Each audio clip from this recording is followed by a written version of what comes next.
আসসালামু আলাইকুম রহমতুল্লাহ। প্রিয় প্রবাসী ভাইয়েরা, ভিডিওটা আপনাদের জন্য। অনেক সময় অনেক সমালোচনা করেছেন, না হয় আজকে একটা প্রতিবাদ করুন, ভিডিওটা একটা শেয়ার করে দিবেন প্লিজ। আমি চাই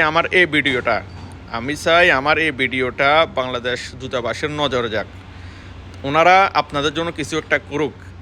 আপনারা যারা দেশে ছুটিতে গেছেন, এই যে বিভিন্ন ফ্লাইট ক্যান্সেল, এয়ারপোর্ট বন্ধের কারণে আপনারা আসতে পারছেন না, আপনাদের জন্য কিছু একটা করা প্রয়োজন।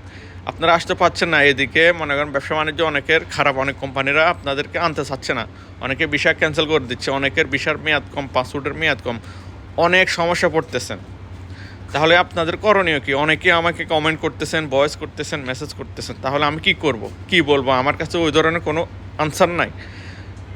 আপনারা আজকে 2-3 দিনের ভিতরে আপনারা জানেন অনেক ফ্লাইট বাহরাইনে এয়ারপোর্ট বন্ধ থাকার কারণে অনেক অনেক প্রবাসীকে সৌদি থেকে নিয়ে গেছে বাংলাদেশে।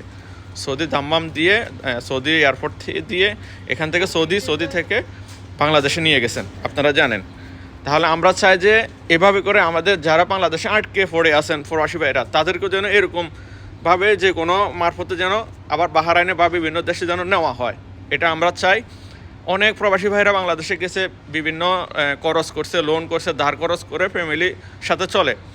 প্রবাসী ভাইরা এমন একটা জিনিস, টাকা ফুরাইলে তারা আর 1 মিনিটও থাকতে চায় না, চলে আসতে চায়।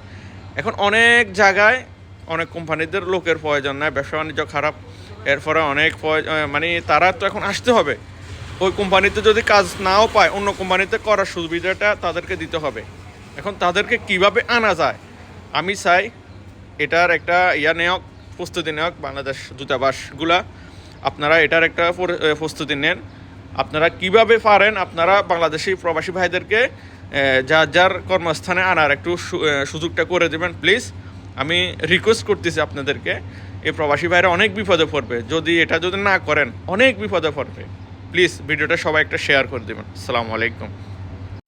আর আপনারা যদি নতুন হয়ে থাকেন আমার পেজে, অবশ্যই ওই যে উপরে ফলো অপশানে একটা ফলো করে রাখবেন প্লিজ। ভিডিওটা একটা সবাই প্লিজ শেয়ার করে দেবেন।